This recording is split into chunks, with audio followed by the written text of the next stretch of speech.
Saviez-vous que vous avez des yeux naturels et des yeux spirituels? Lesquels utilisez-vous pour guider votre vie? Restez à l'écoute, nous allons explorer ce sujet.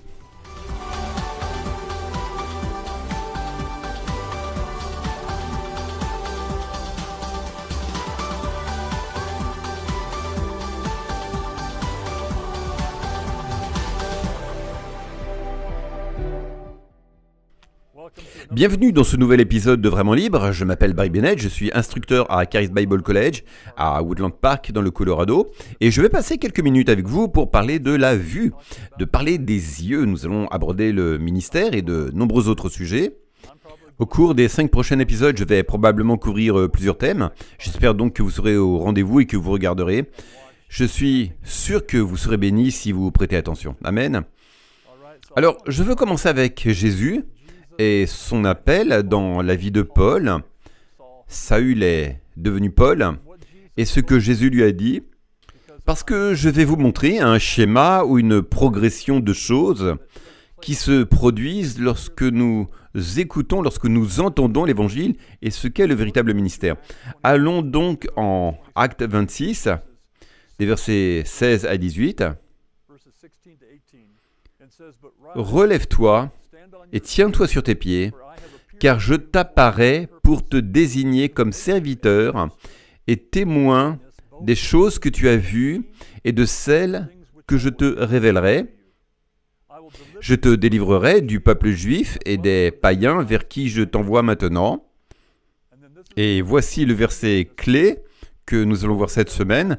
Pour ouvrir leurs yeux, afin qu'ils passent des ténèbres à la lumière et de la puissance de Satan à Dieu, afin qu'ils reçoivent par la foi en moi le pardon des péchés et une part d'héritage avec les sanctifiés.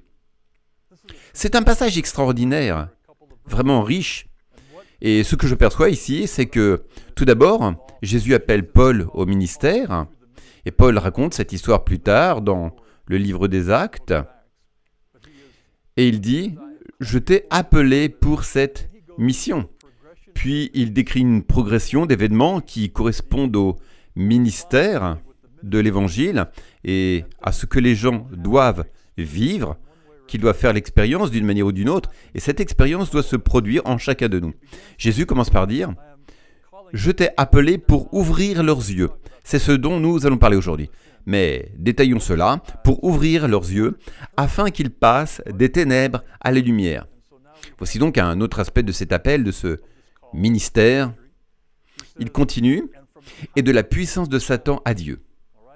Voilà un autre élément clé.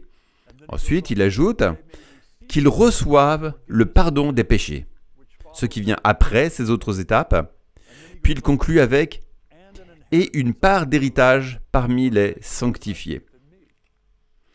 C'est vraiment puissant, parce que nous allons diviser cela en 5 composantes et examiner ce que l'Évangile est censé accomplir. Ensuite, nous posons la question, est-ce que cela s'est produit dans ma vie? C'est extrêmement important, car ce que nous voyons ici, commencer par l'ouverture des yeux, puis le passage des ténèbres à la lumière, ensuite le déplacement de la puissance de Satan à celle de Dieu, puis la véritable compréhension du pardon des péchés, et enfin la découverte de notre héritage en Christ. Ces éléments suivent un ordre précis et présentent une image très puissante de ce que l'Évangile est censé accomplir dans nos vies. J'ai commencé cette émission en posant la question « Savez-vous que vous avez des yeux naturels et des yeux spirituels? Et lesquels utilisez-vous le plus ?» Voici le thème de ce premier épisode de cette série. Alors, commençons. Au commencement, dans le jardin d'Éden, lorsque le serpent est apparu à Adam et Ève, il a commencé à remettre en question ce qu'il savait sur la directive de Dieu.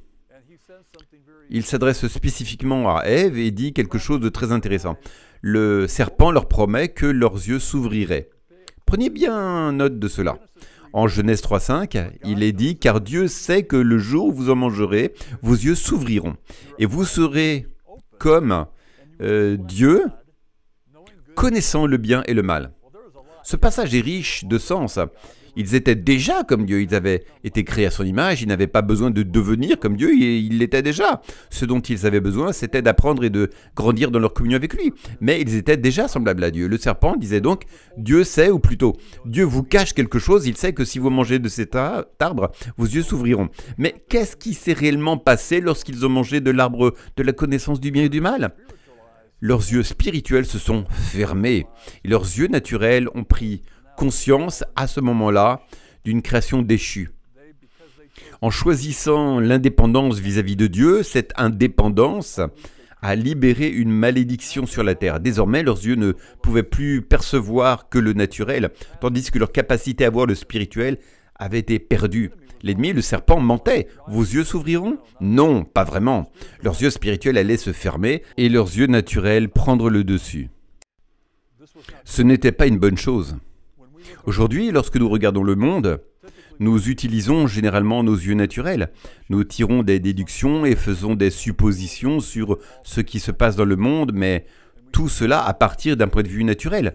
Nous voyons le mal, les catastrophes naturelles, toutes sortes de crimes, les guerres, etc. Nous observons tout cela avec nos yeux naturels. Cependant, il existe un autre monde, un monde spirituel, auquel nous avons accès en tant que chrétiens nés de nouveau. Et la première chose que Jésus a choisi de dire à Paul est « Je suis venu pour cette mission, faire de toi un ministre et je vais t'envoyer vers les gens pour leur ouvrir les yeux. » Il ne parle pas ici de leurs yeux naturels, mais de leurs yeux spirituels, de leur capacité à discerner entre les ténèbres et la lumière. Il approfondit cette idée dans la suite, que nous examinerons dans un autre épisode. Mais parlons des yeux pour l'instant. C'est extrêmement important car j'ai appris que je peux choisir avec quels yeux je vois les choses, avec quels yeux j'évalue la vie. Je peux regarder les choses à travers le prisme naturel, en voyant un monde corrompu et sombre, où je peux regarder à travers le prisme spirituel de la foi et voir les promesses de Dieu. Et c'est un choix bien meilleur. En Deutéronome 28, où nous allons explorer la loi de Moïse, il y a des points très intéressants à noter. Dans la loi de Moïse, il y avait des promesses pour l'obéissance et des malédictions pour la désobéissance. Maintenant, je comprends que cela relève de la loi et que cela ne s'applique plus directement à nous aujourd'hui, mais il y a un point intéressant à relever ici. En Deutéronome 28-29, il est dit « Et tu tâtonneras en plein midi comme un aveugle tâtonne dans l'obscurité. Tu ne prospéreras pas dans tes entreprises, tu seras constamment opprimé et dépouillé, et personne ne viendra à ton secours. » Ce n'est pas un verset très encourageant. Heureusement, nous ne sommes plus sous la loi, mais voici ce qui est important. Si le peuple devait être indépendant de la volonté de Dieu, et dans ce contexte, la volonté de Dieu est représentée par la loi, cela aurait des conséquences. Comme Adam et Ève ont choisi de devenir indépendants de Dieu dans le jardin d'Éden, ils ont perdu leur vision spirituelle et tout ce qui leur restait était leur vision naturelle. Dieu dit donc aux enfants d'Israël, « Si vous vous éloignez de ma loi, de ma parole, vous tâtonnerez. » Comment cela est-il formulé ? Comme en plein midi, comme un aveugle tâtonne dans l'obscurité. En d'autres termes, l'indépendance vis-à-vis de la parole de Dieu engendre les ténèbres. L'indépendance vis-à-vis de la parole de Dieu engendre la confusion. L'indépendance vis-à-vis de la parole de Dieu engendre la perte.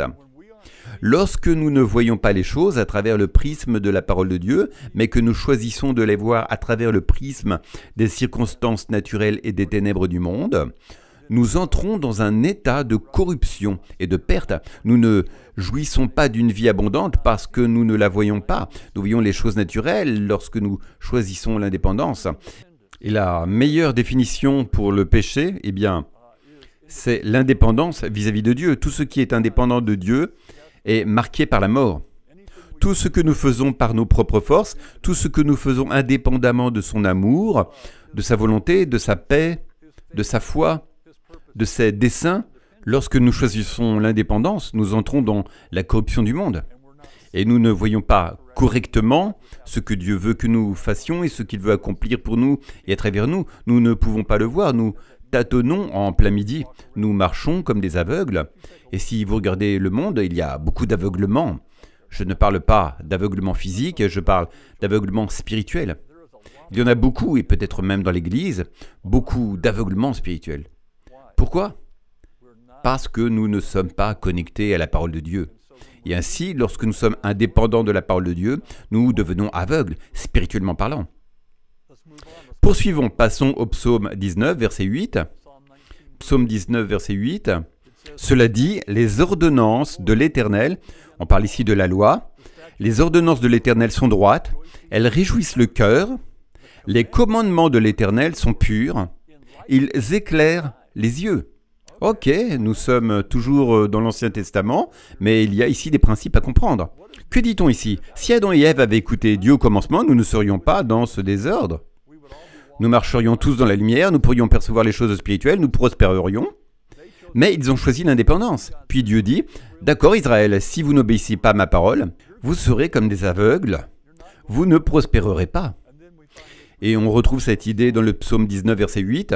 « Les ordonnances de l'Éternel, ou c'est-à-dire la loi du Seigneur est droite, elles réjouissent le cœur, les commandements de l'Éternel sont purs, et ils éclairent les yeux. » Ce qu'il dit ici, c'est que si vous marchez dans ce qu'ils avaient à cette époque, c'est-à-dire la loi, et nous avons bien mieux aujourd'hui, mais à cette époque, ils avaient la loi, et donc que si vous marchez et obéissez aux commandements de Dieu, la déclaration est que vous aurez la lumière, vous ne serez pas dans les ténèbres. J'espère que cela a du sens, j'essaie de suivre une progression ici. Adam et Ève avaient cette opportunité, mais ils ont choisi l'indépendance et sont devenus obscurcis. Ensuite, sous la loi, ils auraient pu marcher dans la lumière, mais en désobéissant, ils se sont retrouvés à tâtonner en plein midi comme des aveugles. Et ici, il est dit que le commandement de l'Éternel, si vous le suivez, éclairera vos yeux. Il ne s'agit pas de vos yeux physiques, mais de votre capacité à percevoir les choses spirituelles. Et c'est là que résident les bénédictions. C'est pourquoi je partage cela, c'est intéressant. Si vous voulez marcher dans les bénédictions de Dieu, vous devez utiliser les yeux que Dieu vous a donnés pour les voir. Vous avez des yeux spirituels. Ils n'ont peut-être pas été ouverts depuis un moment, mais ils peuvent l'être et ils s'ouvrent en écoutant la parole de Dieu. Poursuivons. Luc 11, 34. Luc 11, 34. C'est Jésus qui parle. Il dit, « La lampe du corps, c'est l'œil. Lorsque ton œil est en bon état, tout ton corps est éclairé. Mais lorsque ton œil est mauvais, ton corps aussi est rempli de ténèbres. » Ok, maintenant, la lampe du corps, c'est l'œil. De quel œil parle-t-il? Bien, nous pourrions probablement inclure à la fois l'œil naturel et spirituel dans cette discussion. Mais parlons de l'œil spirituel. Lorsque tu ne vois que du négatif, lorsque tu ne vois que le côté sombre des choses, lorsque tu es, disons-le, pessimiste, que tout te semble négatif, sombre, contre toi, lorsque tu évalues la vie avec ce genre de regard, tout ton corps devient sombre. Tu te sépares des bénédictions de Dieu. Les bénédictions ne coulent pas dans les ténèbres, elles coulent par la lumière. C'est dans la lumière que se trouvent les bénédictions. Nous étudierons davantage la lumière dans l'épisode de demain, mais la lampe du corps, c'est l'œil. Que regardes-tu? Passons un instant dans le naturel pour faire une combinaison. Si tu regardes des choses horribles à la télévision, si tu nourris tes yeux avec toutes sortes de choses négatives, des crimes, de la pornographie, toute l'obscurité de ce monde, cela va remplir tout ton corps de ténèbres. Et ce que tu fais, c'est choisir, encore une fois, l'indépendance vis-à-vis de Dieu. Dans ta vie, tu vas tâtonner comme un aveugle. Tu ne sauras pas où tu vas. Tu seras confus. Tu subiras des pertes. Toutes ces choses arrivent à cause de la manière dont nous utilisons nos yeux. C'est tellement important, car ce que tu choisis de regarder, eh bien, quelles sont les options? Tu peux choisir de regarder les promesses de Dieu. Tu peux choisir de regarder les bénédictions, la bonté de Dieu, la faveur de Dieu, toutes les bonnes choses concernant Dieu. Lorsque tu choisis de te nourrir de ces choses, c'est alors que la lumière s'allume et que tu commences à sortir des ténèbres pour entrer dans la lumière, dans une vie de lumière. Amen. Alors, les yeux que tu utilises détermineront la direction de ta vie. Quels yeux utilises-tu? Ce sont des choses que j'ai dû apprendre au fil des années, car dans mes premiers jours en tant que chrétien, j'avais tendance à être très négatif, très pessimiste, très critique. J'utilisais toujours les yeux d'un critique, les yeux d'un pessimiste. Je m'inquiétais toujours, je me posais toujours des questions, je n'étais jamais satisfait de quoi ou de qui que ce soit. Voilà les yeux que j'utilisais, mais gloire à Dieu, au fil des années, j'ai appris que j'avais une autre paire d'yeux. J'ai des yeux spirituels pour voir les choses de Dieu, pour voir les bénédictions, les promesses de Dieu. Et c'est là qui conduit à une vie abondante, à une vie en abondance. Amen. Passons à 2 Corinthiens 4 et 18, et c'est l'un de mes versets préférés. 2 Corinthiens 4, 18 dit « Nous regardons non point aux choses visibles, mais à celles qui sont invisibles. Car les choses visibles sont passagères et les choses invisibles sont éternelles. » Comment regardes-tu quelque chose que tu ne peux pas voir? Ce passage dit que nous ne regardons pas aux choses visibles, mais que nous regardons aux choses invisibles. De quoi parle-t-il? Exactement ce dont je parle. Tu as la capacité de voir les choses spirituelles avec tes yeux spirituels. Tu as l'Esprit de Dieu en toi et tu peux discerner des choses, voir des choses que les gens naturels ne peuvent pas voir. Il dit, ne regarde pas les circonstances naturelles, les choses qui peuvent sembler négatives, regarde les promesses de Dieu, regarde la dynamique spirituelle, regarde le fait que Dieu est pour toi, que Dieu te bénit. Toutes les promesses que nous avons, regarde cela. Et cela déterminera le destin de ta vie. Cela a changé ma vie. Je peux te dire avec certitude que lorsque j'ai choisi de commencer à voir la bonté de Dieu au lieu du mal du monde, ma vie s'est améliorée et encore malgré le mal qui existe dans le monde. Je suis sur une trajectoire de bénédiction, de faveur et d'abondance dans ma vie parce que c'est ce sur quoi je choisis de me concentrer. Amen. Maintenant, lorsque Paul a été appelé à ce ministère dont nous parlons, et si vous vous en souvenez, en Actes 26, versets 16 à 18, je t'ai choisi pour ce but, pour ce ministère, pour ouvrir leurs yeux. C'est tellement important que Paul reprend ce thème dans une prière en Éphésiens chapitre 1. Il prie pour les Éphésiens et par extension pour tous les croyants. Lisons cette prière pour voir ce que Paul dit et pourquoi c'est si crucial. Éphésiens 1, versets 17 à 19.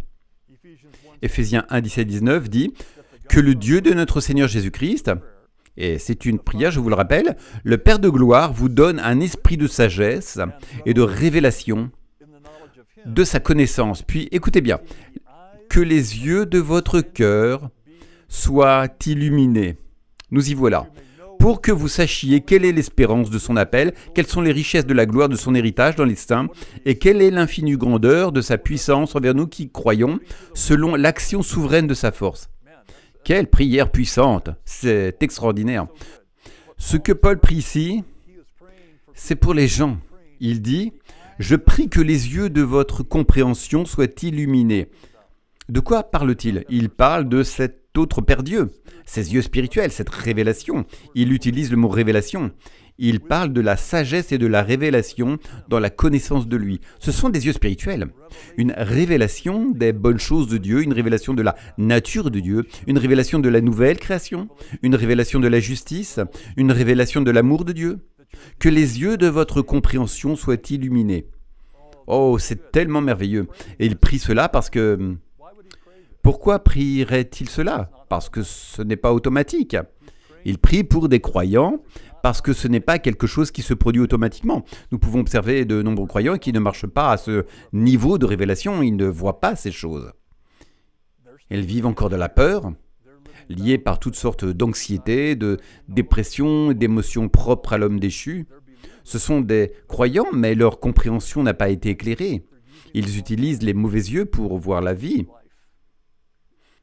Mais une fois que la lumière s'allume, pour ainsi dire, et que tu commences à réaliser que tu n'es pas limité à la vue naturelle, que tu n'es pas limité aux circonstances, que tu n'es pas prisonnier des émotions humaines et des choses qui se passent autour de toi, tu as d'autres yeux, tu as des yeux spirituels, et Paul dit que tu peux regarder les choses qui ne se voient pas. Tu pourrais demander, pourquoi voudrais-je faire cela? Parce que c'est là que se trouve la vie, c'est là que se trouvent les promesses, c'est là que se trouve la puissance. Quand on m'a dit que j'allais mourir, que si je n'étais pas venu à l'hôpital un vendredi, je serais mort d'ici lundi. On m'a dit qu'ils allaient essayer de me sauver dans l'immédiat, mais que je devais quand même mettre mes affaires en ordre, car ma mort était imminente. 5 secondes après avoir entendu cela, le Seigneur m'a éclairé. Il m'a dit « Tu ne vas pas mourir ». Et à partir de ce moment-là, j'ai commencé à projeter mon avenir avec mes yeux spirituels. J'ai commencé à voir mon avenir. Je n'ai pas vu la mort, je n'ai pas vu un enterrement, je n'ai pas vu de fleurs. Je me suis vu prêcher à nouveau. Je me suis vu de nouveau en train de servir, en famille, en train de faire tout cela. J'ai utilisé mes yeux spirituels pour me voir guérir. Et aujourd'hui, je suis guéri parce que j'ai, on pourrait dire, eu la sagesse de faire cela. Et toi aussi, tu peux faire cela. Tu peux voir ce que Dieu a pour toi. Tu peux voir les promesses de Dieu. Tu as besoin de voir les promesses de Dieu si tu veux vivre une vie abondante. C'est si crucial. Donc, quand Jésus dit à Paul, « Je t'ai appelé pour être ministre, pour ouvrir leurs yeux », c'est la première étape dans cette progression que nous allons explorer. Si tes yeux spirituels ne sont pas ouverts, les étapes suivantes n'ont aucun sens. Tu essaieras de les accomplir par tes propres forces. Tu dois être capable de voir avec les yeux de Dieu l'espérance de son appel et d'avoir ton intelligence illuminée. C'est une clé pour vivre une vie chrétienne victorieuse. À quoi tes yeux doivent-ils être ouverts? Que dois-tu voir? Tu vois la vérité au lieu des mensonges. Jésus a dit qu'il est la vérité et que la vérité te rendra libre. Tu as besoin de voir la vérité. Beaucoup de gens ne voient pas la vérité, ils ne l'entendent même pas, ils ne veulent même pas l'entendre, ils préfèrent les mensonges, mais quand tes yeux sont ouverts, tu peux voir la vérité. Tu peux voir la vie au lieu de la mort. Tu peux voir l'amour au lieu de la haine et de l'amertume. Tu peux voir la paix au lieu de l'anxiété et de la dépression. Amen. Tu peux voir la joie au lieu de la tristesse et du chagrin. Tu peux voir la bonté de Dieu. Avec des yeux spirituels, tu peux voir le positif, tu peux voir ce que Dieu prévoit pour ta vie, si tu choisis d'utiliser tes yeux spirituels. Malheureusement, beaucoup ne le font pas. Ils continuent d'utiliser leurs yeux naturels, ils continuent d'évaluer les choses selon ce qu'ils ressentent, selon ce que le monde dit, selon ce que leur voisin dit, et ils évaluent tout avec leurs yeux naturels. Cela les empêche de progresser et de profiter de la vie abondante. Mais quand tu réalises que tu as une autre paire d'yeux, que tu peux voir des choses spirituelles, mais comment te connectes-tu à cela? Comment cela se produit-il? Tu dois être dans la parole de Dieu. Plus tu es imprégné de la parole, plus ton esprit devient sensible aux choses spirituelles. Et tu commences à voir. Tu commences à voir la guérison, tu commences à voir la joie, tu commences à voir la paix, tu commences à voir la liberté face à l'anxiété et à la peur, tu commences à voir ces choses à travers la parole de Dieu, par l'Esprit de Dieu. Et maintenant, tu commences à exercer tes yeux spirituels et à accorder moins d'attention naturelle. Il est écrit en Romains 12:2, « Ne vous conformez pas au siècle présent, nous pourrions dire aux ténèbres. Mais soyez transformés par le renouvellement de votre intelligence, afin que vous discerniez quelle est la volonté de Dieu, ce qui est bon, agréable et parfait. » Savais-tu qu'il y a des forces qui luttent pour ta vie? Le monde cherche à étouffer ta vue spirituelle et ta voix spirituelle. Ils essaient de les anéantir et de t'amener à te conformer à la corruption et aux ténèbres de ce monde. Mais quand tu réalises que tes yeux spirituels peuvent être ouverts, par l'évangile, tu peux commencer à voir des choses que les personnes naturelles ne voient pas. Tu peux commencer à te voir guéri. Tu peux commencer à te voir prospérer dans une vie abondante. Tu peux commencer à te voir rempli de joie. Tu peux commencer à voir ton mariage restaurer, tes enfants qui grandissent dans les voies de Dieu. Tu peux choisir de voir ces choses. Ne te conforme pas à ce monde, mais sois transformé par le renouvellement de ton intelligence. Ou, comme Paul l'a dit plus tôt, ce que nous avons lu, que ton intelligence spirituelle soit éclairée, que tu reçoives la révélation. C'est une clé essentielle pour tout progrès futur dans ta vie. Tu ne veux pas te conformer à ce monde, tu veux discerner ce qui est la volonté bonne, agréable et parfaite de Dieu. C'est ce qu'il a pour toi, mais tu dois le voir. Tes yeux doivent s'ouvrir. Lisons un autre verset, Matthieu 13:15. Jésus y explique le problème en Israël et pourquoi les gens sont malades et souffrants. Il dit en Matthieu 13:15, « Car le cœur de ce peuple est devenu insensible. Ils se sont bouchés les oreilles et ils ont fermé les yeux Cela ne parle pas de tes yeux naturels. Les yeux sont fermés de peur qu'ils ne voient pas de leurs yeux, qu'ils n'entendent pas de leurs oreilles, qu'ils ne comprennent pas de leur cœur et qu'ils ne se convertissent et que je ne les guérisse. C'est un verset puissant sur la guérison et il explique pourquoi tant de personnes sont malades. Leurs yeux sont fermés. Leurs yeux sont fermés à la guérison, fermés aux bénédictions de Dieu. Tout ce qu'ils regardent, ce sont les aspects négatifs en utilisant des yeux naturels ou on pourrait dire des yeux charnels pour ne voir que le négatif dans la vie. Pourtant, ils pourraient utiliser des yeux spirituels. Quand Jésus appelle Paul, il lui dit « Je t'ai appelé pour être un ministre afin d'ouvrir leurs yeux. » Ouvrir leurs yeux ne signifie que les yeux de presque tout le monde, si ce n'est de tout le monde à leur naissance, sont fermés. Nous ne voyons pas les choses de Dieu, mais l'Évangile, le message de l'Évangile ouvre les yeux pour voir la bonté de Dieu. Lorsque nous réagissons à la bonté de l'Évangile, les yeux s'ouvrent. Ensuite, nous pouvons avancer, et c'est ce que nous ferons demain. Nous allons examiner ou verra quoi. Nous entrerons dans une nouvelle dimension.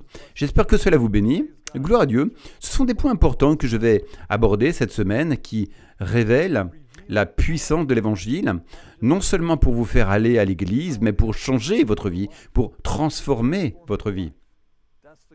C'est le but de tout cela, et c'est le but de l'Évangile, que vous ayez une vie abondante. Amen.